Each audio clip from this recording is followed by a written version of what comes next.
친구들 이렇게 하세요. 친구들이 보험 가입하라고 자꾸 해요. 친구들 중에나 분명히 가입하라 하죠. 그럼 딱 자르는 말이 있어요. 딱 자르는 말이 있어요. 어떻게 하냐면 이렇게 얘기하세요.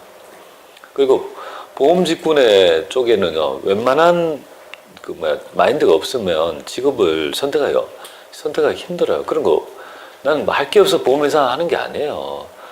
보험 모집인들은 얼마나 프로페셔널 해야 되는 줄 알아요? 그러니까 어줍잖게 그거는 절대 가면 안 돼요. 그러니까 절대 그건 안 되고요. 내가 그런 의식이 있으면 가시고요. 친구들이 보험에 가입하라고 하면 어떻게 해야 됩니까? 이렇게 얘기하면 돼요.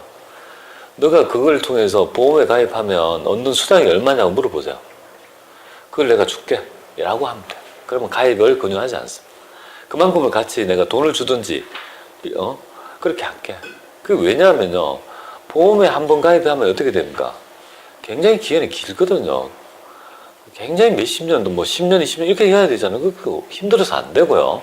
만약에 중간에 마음 바뀌어가지고 깨면 어떻게 됩니까? 그래서 우리가 보험 같으면 사업비를 초기에 집행하니까, 그러니까 10년 불이면 10년 납이면 10년 동안의 그 수당을 발생주의에 따라 안 해요. 아시겠습니까? 10년 동안에 돈을 받았으면 10년 동안에 비용도 안 보내가지고 수익을 잡아야 되는데, 보험에서는 웃겨요. 그 수익을 언제 잡는 줄 알아요? 10년 동안의 수익을 한 방에 잡아요. 1년 날. 1년, 2년 사이에 잡기 때문에 어떻게 됩니까? 내가 1년 가입해서 만약에 보험을 예약하면 그 9년치 있죠. 이전에 미래에 있어야 될 수익을 다 땡겼었기 때문에 뭡니까? 환급금이 거진 없는 거야. 그래서 1년 불입해서 100만 원 불입하면 꼴랑 받는 거 얼마인지 아세요? 한 10만 원밖에 못 받아요. 굉장히 손해니까 그렇게 적절하게 자기의 자금 계획 꼭 세우시면 좋겠습니다. 두 번째 보고 볼게요. 보험연대. 장애인 전용 보장성보. 아니, 보험업계에서 당신은 왜 보험을 이렇게 권장하지 않고 이렇게 그죠? 막 엄청나게. 자, 장애인 전용 보장성보는요, 장애인만 돼요, 오로지. 누구만 됩니까? 장애인만 된다라고 보면 되겠어요. 장애인만 되고. 장애인만 되고, 요거, 그죠? 한도가 얼마냐면, 150만원, 그죠? 100만원, 요것도 100만원 한도입니다. 100만원 한도. 물론 요거 12%, 15%? 요거, 그거밖에 없습니다. 이 보험료에서 여러분들이 논점을 가져야 될 거는 뭡니까? 그래서 기본 공제 요건을 모두 만족해야지만이 공제 가능하다. 그러니까 시험 문제는요, 부양가족을 봐요. 그리고 기본 공제가 안자가 있을 거예요. 그자한테 보험료가 분명히 있을 거예요. 그거부터 날리고 시작합니다. 아시겠죠? 딱 끌어버리고 스타트하면 됩니다. 그런 것들을 모르고 아무 개념 없이 다 입력하면 다 감점이란 말이에요. 아시겠죠? 그거 보면 되겠습니다. 두 번째가 이거 보겠습니다. 의료비 세액공제 보조. 여러분 책으로 보면 몇 페이지냐면요, 508페이지가 되겠습니다. 508페이지. 의료비 세액공제 한번 보겠습니다. 어떤 의미인지 한번 살펴보자.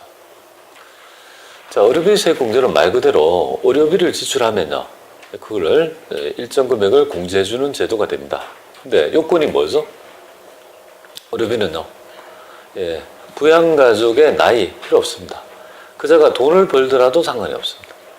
이해를 한번 들어보겠습니다.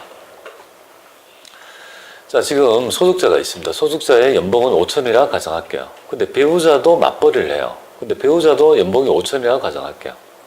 근데 보니까 배우자 몸이 약해진 것 같아요. 그래서 수축해서, 그래서 몸이 안 좋다 해서, 그래서 걱정이 되어가지고 이런 얘기를 합니다. 건강검진을 한번 받아보라고. 그래서 몸을 좀 체크해서 검진을 받아보고 몸을 좀 한번 관리하는 게 중요하지 않을까라고 자상하게 뭡니까? 자상하게 땡땡 건강검 명품 땡땡 건강검진을 받아가지고, 그죠? 그걸 끌어가지고 자기의 돈으로 끌어서 배우자한테 티켓을 줬습니다. 받아보라고. 그러면 그리고 이제 배우자가 의료비를 그 건강검진을 받았다 가정할게요. 그럼 이 대화에서 여러분들 알아채야 될 부분이 뭐냐면, 이 돈을 결제를 누가 했습니까? 그죠? 지금 소득자가 결제를 한 거잖아요. 자기의 카드로 결제를 한 거 아니에요. 그죠? 그리고 배우자한테 뭡니까? 받아보라고 준 거잖아요. 배우자는 기본공제, 나의 기본공제 대상자가 아니잖아요. 왜? 돈을 5천을 보니까. 나의 기본공제가 아님에도 불구하고 뭐예요? 내가 내 돈으로 뭡니까? 지출해서 내가 의료비에 지출된 대상이 기본공제가 아니라 하더라도 나이가 많든 적든 돈을 벌든 말든 상관이 없단 말이에요. 그자한테 지출된 거는 나의 의료비 공제가 된다는 사실이에요. 근데 살짝 바꿔볼게요. 배우자가 이렇게 얘기합니다. 아니 몸이 안 좋다니까 자꾸 안 좋다니까 그럼 건강검진 안 받아봐. 그러니까 그러면 배우자가 얘기합니다. 그럼 건강검진 받으려면 돈이 드는데 그럼 건강검진을 좀 끊어달라고 이렇게 얘기합니다. 남편이 매몰차게 얘기합니다. 니도 돈 버는데 니 돈을 해. 그렇게 했습니다. 그래서 본의 아니게 뭡니까? 그죠? 남녀를 했는데 그럼 그 배우자는요 눈물을 좀 흘리면서 이제 자기의 카드로 뭡니까? 소득자의 카드가 아니라 배우자의 카드 본인으로 뭡니까? 명품 건강검진을 받았다 가정합니다. 그럼 그 돈은 누가 쓴 겁니까? 소득자가 쓴 겁니까? 배우자가 쓴 겁니까? 배우자의 카드로 쓴 거죠. 그건 안 된다 이 말이에요. 나의 그죠 의료비 공제가 안 되죠. 그럼 그 의료비 공제는 누가 받아 먹어야 돼요? 배우자 지 돈으로 지가 냈으니까 지 의료비 공제가 지라면 안 되죠. 하여튼 배우자의 뭡니까? 의료비 공제가 된다는 사실이야. 그 충실해야 혼돈의 요체가 바로 이거잖아요. 이걸 통제하고 있어야 된다고요. 이걸 딱 그저 계속 지고 가면 안 헷갈린단 말이에요. 실무할 때 그런 걸 몰라요, 사람들이. 이 될까 말까 헷갈리잖아요, 그죠? 그래서 대원칙은 소득자가 지출했다는 그 원칙을 가지고 쭉쭉 밀면 쉽게 판단할 수 있을 것 같습니다. 자, 일단 요 개념, 기본 공제 요건 있죠? 이 의료비 공제를 받기 위한 기본적인 요건, 요거는 아셔야 될 것 같습니다. 우리 따지지 않는다. 자, 두 번째 볼게요. 이 의료비 세액 공제에서 알아야 될 점은 뭐냐면요. 의료비가 도대체 뭐라고 정의할 거냐, 그죠? 의료비라고 지출을 했는데 유사한 지출액이 있습니다. 이런 것들을 인정할 거냐 말 거냐. 그래서 가장 중요한 부분은 의료비 세액 공제, 의료비에 있죠. 공제가 되는 거하고요. 공제가 되는 거랑 공제가 되지 않은 거. 이 두 개가 있죠. 좀 중요할 것 같습니다. 특히 이거는 의료비가 된다 안 된다. 여기 굉장히 중요할 거 아닙니까? 그 점이 좀 논점이 될 것 같습니다. 자, 의료비의 정의는 뭘까요? 의료기관에 지출된 금액을 의료비라 합니다. 의료비는 의료기관에 지출해야 돼요. 의료기관에 지출된 걸 의미합니다. 그러면 의료기관이 아닌데 지출된 거는 의료비가 아니라는 말이잖아요. 그죠? 그럼 의료기관이 뭐냐면 여러분 알고 있는 병원, 병의원, 그죠? 그 다음에 병의원, 그 약국 뭐 이런 거 있잖아요. 그죠? 그런 것을 바로 의료원이라 합니다. 한번 볼게요. 공제 가능한 것. 자, 의료기관에 지출된 것 중에서 공제 가능한 것은 우리 법에서는요. 질병치료 목적의 의료비를 공제 가능하다고 정의합니다. 그러니까 의료비는 질병치료 목적인 거예요. 거기에 들어간 의료비는 의료비 공제를 해주겠다. 본연적인 의료비에, 기본적인 의료비에 해당되는 개념이에요. 그런데 의료비 중에서 말이죠. 질병치료 목적이 아닌 의료비가 있어요. 어떤 의료비냐면 요새 많이 하는 미용, 성형 이렇게 있죠. 미용이라 할지 미용, 성형 혹은 건강정진 의료비 있죠. 건강정진은 보약, 그죠? 한방비랑 보약은 다른 거예요. 여러분들 한방비는요. 한방비는 보약은 한의원에 가면 몸을 보호하기 위해서 녹용 같은 거 여가지고 있죠. 먹으면 힘이 나는지는 모르지만, 그죠? 하여튼 그런 보약하고는 보약비랑 한방비는 좀 다른 거예요. 여러분들 의료기관 중에서 그죠? 한의원은 의료기관일까요? 아닐까요? 한의원. 뭘까요? 한의원은? 주미시 한번 얘기해봐. 한의원은 의료기관일까요? 의료기관일까요? 아닐까요? 그래서 생각나는 대로. 네, 그래야 돼요. 그럼 아니라면 한의원, 한의사들이 막 주미 씨를 그저 엄청 쫓아다녀가지고 엄청나게 괴롭힐 거다. 당연히 한의사들도 뭡니까? 의료기관이죠. 한의사를 의료기관이 의사가 아니라면 난리 뭐죠? 맞아 죽어요. 말이 안 되는 얘기예요. 그래서 우리나라에 한방하고 양방이 있지만 그래서 한의원에 가서 우리가 치료를 받으면 뭘 받습니까? 뭐 침도 맞고 처방전 맞죠? 잘 안 가봤지만 침도 맞아요. 그거 다 의료보험 돼요. 그런데 한방비하고 한방보약비는 다른 거예요. 한방인데 보약은 뭐예요? 몸을 보호하기 위한 거고 한방비는 뭐예요? 몸을 치료하기 위한 거예요. 그죠? 그래서 그냥 한방비 하면 앞에 반드시 뭡니까? 보약이란 말이 붙어야 돼요. 그죠? 그러니까 그 차이를 좀 이해를 하시면 됩니다. 자, 미용, 여기, 그러면 의료비. 의료비니까 의료기관이죠. 미용이면 가장 대표적인 부분이 어딥니까? 피부과, 성형. 그래서 보톡스, 박피, 레이저 뭐 이런 거 있잖아요. 보톡스 맞고, 박피하고 뭐 이런 거 있죠. 그럼 성형, 뭐 이렇게 요새는 뭐 트임 같은 거 유행인데 트임 뭐 이렇게 하고 그런 거 있죠. 뭐 이렇게 앞트임 뭐 이거. 쌍수는 요새 뭐 그게 성형입니까? 쌍수를 왜 성형이라 하는지 모르겠어요. 약간 이렇게 좀 그죠? 이쁘게 하는 거잖아요. 그건 뭐 성형이야 뭐 원래 원판 불변의 법칙 아시잖아요. 그죠? 그거 했다고 이뻐지면 뭐 다 이뻐지고 그게 아니에요. 살짝 그죠? 라인 하나 그린 거 아니에요. 그걸 부끄러워하고 이런 게 어디 있어요.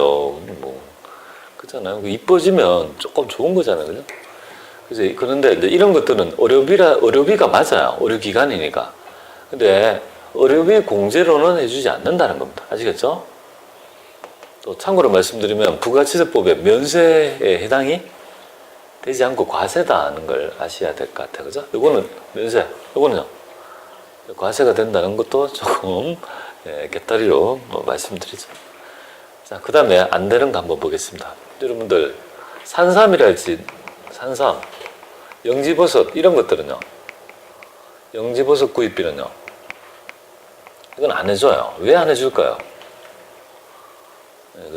이런 것들은 구입비는 안 해줘요. 산삼이랄지 영지버섯 구입비 이런 것들은요. 안 해주는 이유는 뭘까요? 얘는 식품 구입비입니다.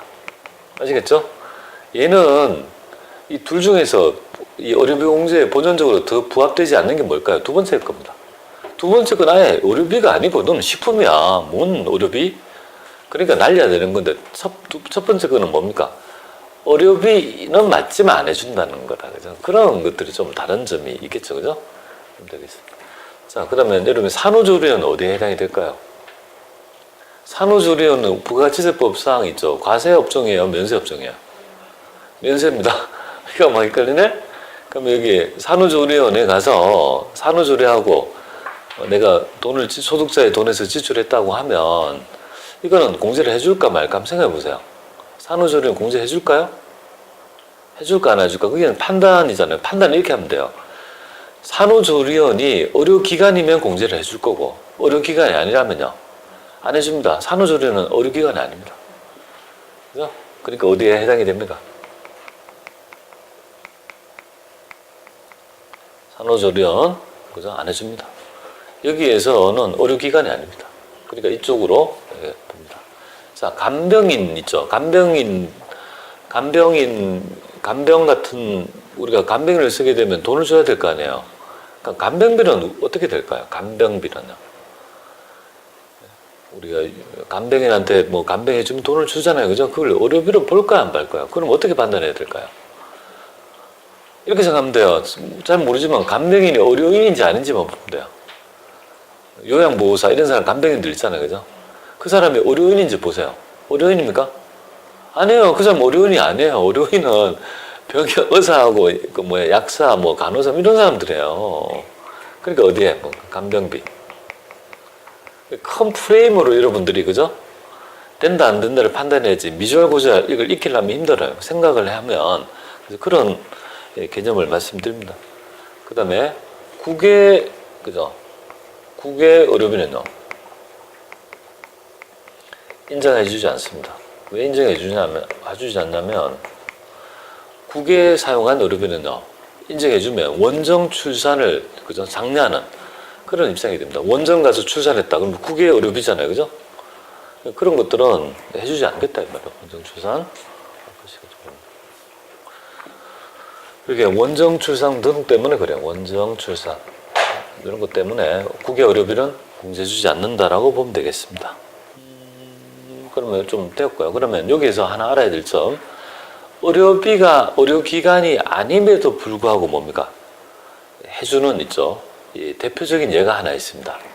그 점을 좀 알아야 될 것 같습니다. 의료기관이 아닌데 의료비 공제를 해줘요. 똑똑하죠? 안경과 컨택트 렌즈 비용 있죠. 근데 렌즈 비용 이건 인정해줘요. 안경점에서 안경 구입 혹은 컨택트 렌즈 있잖아요. 컨택트 렌즈를 구입한 거는 인정해 준다고요. 안경원이 의료기관이 아니잖아요. 그런데 해줘요. 예외적인 거죠. 아마 이게 안과가 연결되어 있다고 이렇게 보는 것 같은데요. 근데 여기서 알아야 될 점은 요거는 인당 한도가 있어요. 1인당 50만 원 한도입니다. 이걸 조금 알아야 될 것 같습니다. 1인당. 그래서 우리 부양가족 중에서 안경 구입 비용으로 70만 원 지출되었다고 하면 얼마를 입력을 나중에 해야 되냐면, 다른 거는 총액을 내면 지가 알아서 한도 커팅을 하지만 얘는요 아예 순액을, 그죠, 한도를 커팅해서 들어가야 됩니다. 50만 원만 인정합니다. 그게 유일하게 두 개가 있어요. 안경하고 교복 구입 비용이니까 1인당 50만 원 두 개가 있어요. 요거는 또 교육비 공제할 때 같이 새겨 드릴게요. 일단 얘는 1인당 한도가 있다는 점, 얘는 만약에 80만 원이 나갔다라면 50만 원만 입력해야 된다는 거, 그 점을 좀 아시면 좋겠습니다. 자, 그 다음에 여러분들 잘 헷갈리기 쉬운 거 몇 가지만 좀 해볼게요. 임플란트 될까요? 두 개만, 하여튼 되긴 되죠, 그죠? 네, 두 개만 요새는 한전은, 그죠? 그 다음에 또, 그럼 스케일링 될까요? 예, 옛날에 됐다, 안 됐다. 그런 것들이 뭐야? 뭐, 된다. 옛날에 안 됐었어요. 일단 때는. 지금은 또 되고요. 그 다음에 뭐, 여러분들, 라식, 라섹, 보청기 구입비용, 휠체어 구입, 대여비용, 이런 거 될까요? 안 될까요? 다 돼요, 다 돼. 보청기 구입비용, 그죠? 라식, 라섹, 그죠? 다 돼요. 아니, 눈 초점 뭐 흔들어가지고, 라식, 라섹이 뭔지 정확하게 뭐 라섹하고 구분이 되는데, 저도 관심이 많아서 보려니까, 겁이 나서 못하겠어요. 이게 망각을, 오랫동안 안경을 꼈으니까 습관이 됐다고 그러나요? 근데 안경 안 끼기 좋죠. 안 끼면 좋은데, 어떻게 하겠어요, 뭐. 그리고 여기 보면, 우리 건강검진비. 아까 얘기했잖아요. 뭐 명품 건강검진비라고 했잖아요. 그죠? 임플란트 뭐, 우리 보장구 같은 거, 임대, 보장구 구입비용. 이런 것들 등 다 된다라고 보면 되겠습니다. 그래서 제 생각에는 이 정도만 챙기면 되지 않을까, 이렇게 봐요. 그 정도면 충분히 할 수 있다고 보면 됩니다. 자, 여기 공제가 되고 안 되고 가장 중요한 거고, 그 다음에 두 번째가 뭐냐면요, 우리가 공제액을 좀 봐야 돼요. 공제액. 여기서 그러면 도대체 얼마를 공제해 주느냐? 이 의료비 공제도, 그죠? 대표적인 신용카드와 더불어 가지고 공제 효과가 없는 걸로 밝혀진 대표적인 세액 공제가 되겠습니다. 이것도 재밌네요. 이것도 영상 찍기. 그렇지.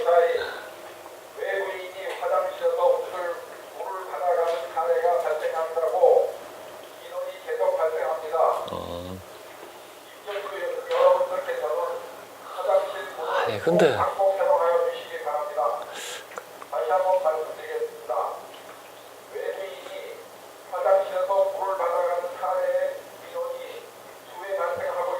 물도 그냥 좀 심하다, 그죠? 약수 투어 가서 뜨면 안 돼요? 그죠? 여기서 왜 바다까지 물도 좋은 것도 아닌데 참 희한한 사람도 많아요. 어떻게 하겠어요, 뭐, 그죠? 수돗물이 좋은 모양이죠. 수돗물은 면세입니까, 과세입니까? 면세다. 학습을 합니다. 자, 그 다음에 여기 이어가지고요. 이거 한번 보겠습니다. 여기 공제액, 요 의료비에, 그죠? 여기. 자, 의료비 공제액, 이렇게. 세액 공제액은 도대체 얼마를 해주는지 한번 보겠습니다. 자, 의료비 세액 공제액은 이렇게 구합니다. 일단은 두 개가 있어요. 두 개가 있는데, 일단 일반 의료비가 있어요. 일반 의료비가 있고, 전액 공제 의료비가 있습니다. 전액 공제 의료비 두 개가 이렇게 있어요. 두 개가, 종류가 두 개가 있다고 보면 되겠습니다. 자, 일반 의료비하고 전액 공제 의료비는 여러분들 딱 보시면, 일반적인 의료비구나, 그리고 전액 공제 받을 수 있구나, 뭐 이렇게 좀 구분이 되어 있는데요. 일반 의료비는 한도가 있다는 거예요. 누가 쓴 자의 의료비를 일반 의료비, 누구는 전액 공제 이렇게 구분하거든요. 그래서 이 전액 공제라는 것은 누구를 얘기하느냐면 부양가족 중에서 첫 번째 소득자 본인, 소득자가 사용한 거 있죠? 본인이 사용한 거, 그러면 전액 공제 의료비. 두 번째가 뭐냐면 경로자, 그 다음에 세 번째가 장애인, 그죠? 장애인. 그리고 작년도에 들어왔던 있죠. 우리가 부분인데요. 여기 보면 네 번째가 보면 우리가 난임 시술비라는 게 있습니다. 난임 시술비. 우리 그 출산 장려 정책에 따라 나타난 건데 우리가 불임 가구가 많아서 체수정비 같은 거 있잖아요. 한 번에 잘 안 되거든요. 한 번에 이렇게 착상이 잘 안 된다고요. 몇 번 하면 비용이 꽤 들어요.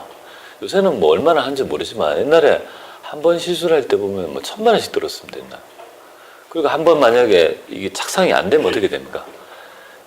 그죠? 여자분들은 유산한 거와 똑같은 몸의 폐해가 있으면 굉장히 힘든 작업입니다.